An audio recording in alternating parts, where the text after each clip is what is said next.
बिस्मिल्लाहिर्रहमानिर्रहीम। अल्लाहुम्मा सल्लि अला मुहम्मद व आलिहि व इत्रतिहि बिअदद कुल्लि मालूम लक। आज 17 सितंबर 2023 है और टॉक नेक्सिस के इस पॉलिटिकल प्रोग्राम के साथ राजा आफ्ताब अहमद ख़ान हाज़िर खिदमत है। सामीन व नाज़रीन, आज 4-5 अहम ख़बरों के साथ और उन पे अपने तबसरे के साथ और तज्ज़िये के साथ आपके साथ हाज़िर खिदमत हूँ। आज रावलपिंडी की पहली अहम ख़बर ये है कि शेख रशीद साहब साबिक़ वफाकी वज़ीर दाखिला को उनके भतीजे शेख शाकर और उनके सेक्रेटरी के साथ गिरफ़्तार कर लिया है। दूसरी ख़बर यह है कि चौधरी परवेज़ इलाही साहब को आज 14वीं बार फिर गिरफ़्तार कर लिया गया। और रावलपिंडी के एक नामवर कारोबारी फैमिली शेख इफ्तिखार आदल अल हरम सिटी के मालिक और असास अखबार के मालिक, उनके प्लाज़े से 40 करोड़ रुपए से ज़ायद पाकिस्तानी करेंसी, डॉलर्स और पाउंड्स इसके अलावा बरामद हुए हैं। साबिक़ चीफ़ जस्टिस उमर अता बंदयाल साहब की रुखसती हो गई और काजी फ़ाइज़ ईसा साहब ने आज 29वें चीफ़ जस्टिस की हैसियत से हलफ उठाया और आज वो बाकायदा तौर पर चीफ़ जस्टिस ऑफ पाकिस्तान बन गए हैं। इन ख़बरों पे तफसीली बात करते हुए आपके सामने गोश गुज़ार करूँगा कि शेख रशीद अहमद साहब वफाकी वज़ीर दाखिला रहे हैं और रावलपिंडी की मशहूर सियासी शख्सियत हैं और पॉलिटिकल उनकी अपनी पाकिस्तान लेवल पे रिकग्निशन है। 9 मई के वाक़या के बाद मंजर आम से गायब थे, तो शेख रशीद साहब को आज रावलपिंडी की एक प्राइवेट निजी हाउसिंग सोसाइटी से उनके भतीजे शेख शाकर और उनके सेक्रेटरी इमरान के हमरा गिरफ़्तार कर लिया गया। जबकि कुछ रोज़ पहले लाहौर हाई कोर्ट में और इस्लामाबाद हाई कोर्ट में पंजाब पुलिस और इस्लामाबाद की पुलिस ये दोनों मुअज़्ज़ज़ अदालतों को कह चुकी थी कि शेख रशीद हमें किसी मुकदमे में मतलूब नहीं है। आज उनकी अचानक गिरफ़्तारी, या तो उनसे इमरान ख़ान के ख़िलाफ़ प्रेस कॉन्फ्रेंस कराना मकसूद है, उनको दबाना मकसूद है, उनके आगे जो उनका पॉलिटिकल कैरियर है या सियासी ज़िंदगी है वो किसी ग्रुप या धड़े के साथ मंसूब कराना मकसूद है। एनी हो, ये अभी 2-4 दिन में सिचुएशन सामने आ जाएगी। अगर शेख रशीद साहब ने ये बात मान ली तो फिर उनको रहाई नसीब होगी, अदरवाइज़ उनको भी परवेज़ इलाही साहब की तरह रगड़ा लगेगा। दूसरी अहम ख़बर कि चौधरी परवेज़ इलाही को आज 14वीं बार फिर गिरफ़्तार कर लिया गया। आज जब उनको अदालत में रिमांड के लिए पेश किया गया तो जज साहब ने प्रोसिक्यूशन से पूछा कि इन पे केस क्या है। वो ऐसा बोढ़ा केस उन्होंने बताया कि जज साहब की अपनी हंसी निकल गई और उन्होंने बजाय रिमांड देने के उस केस को ही ख़त्म कर दिया। लेकिन वो जब फिर बाहर निकले तो उनकी फिर गिरफ़्तारी हो गई। वो पुलिस उनको इस्लामाबाद और लाहौर के दरमियान सड़कों पे लेके घूमती फिरती रही ताकि किसी नए मुकदमे का इंदराज किया जा सके। उन पे कोई गिलास टूटने का, कोई कुर्सी पर ज़ोर से बैठने का या इस अंदाज़ का कोई मुकदमा बनाने के लिए वो तलाश कर रहे हैं।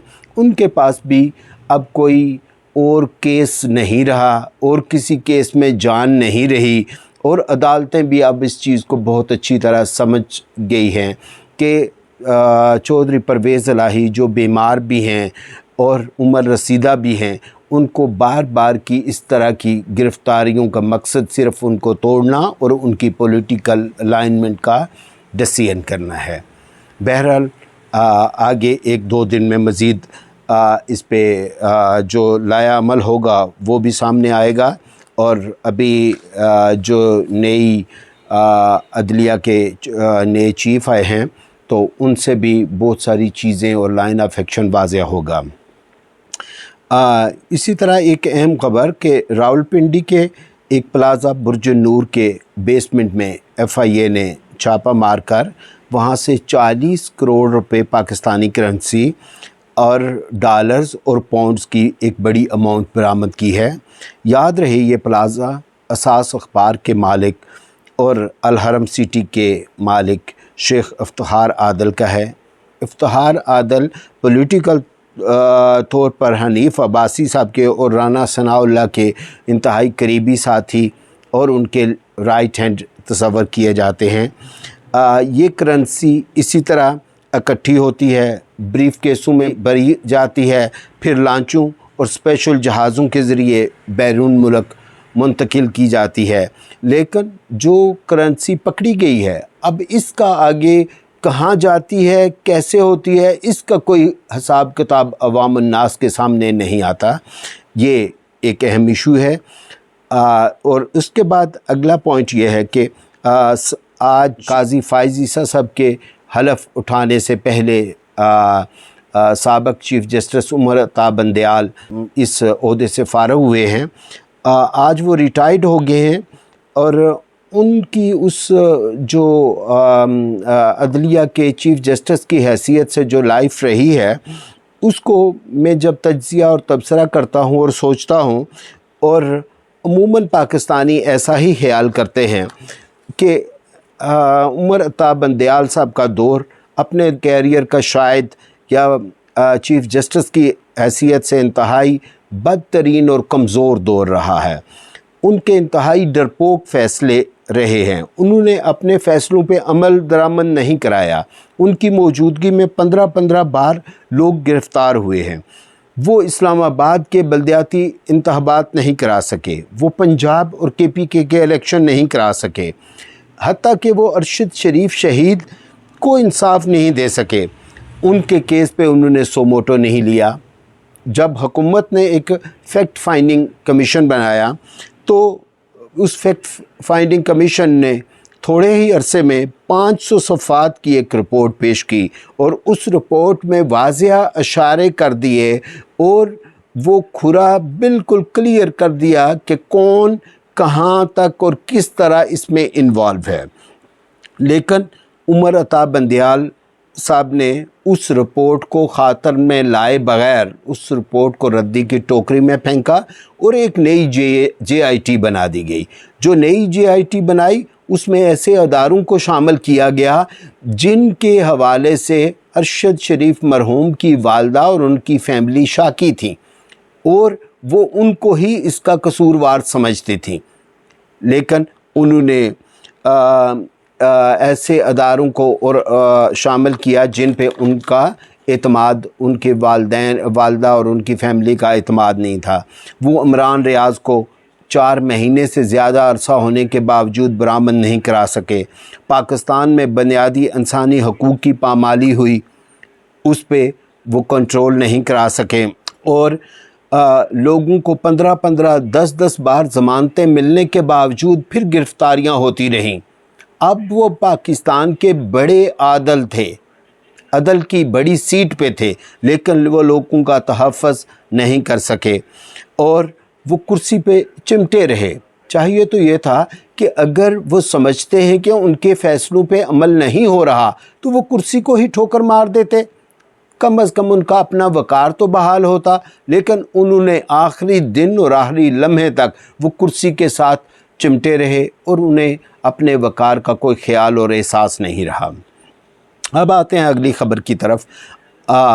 آج کے دن میں نئے چیف جسٹس قاضی فائز عیسیٰ صاحب نے 29ویں چیف جسٹس کی حیثیت سے حلف اٹھایا اور ایک عدلیہ کا نیا ایرا شروع ہوا۔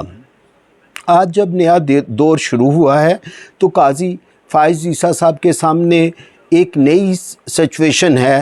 جب وہ چیف جسٹس بن گئے ہیں تو ان کے سامنے 10,000 سے زیادہ سیاسی قیدی جیلوں میں ہیں، PTI کی ٹاپ لیڈرشپ جیلوں میں ہے، 27 خواتین جیلوں میں ضمانت کے حق سے محروم ہیں اور پاکستان کی سب سے بڑی سیاسی جماعت کو جلسے جلوس، سیاسی इज्तिमा और मीटिंग पर पाबंदी है। मीडिया पर सबसे बड़ी सियासी जमात बैन है, हत्ता कि इमरान खान साहब का नाम लेने पर भी पाबंदी है।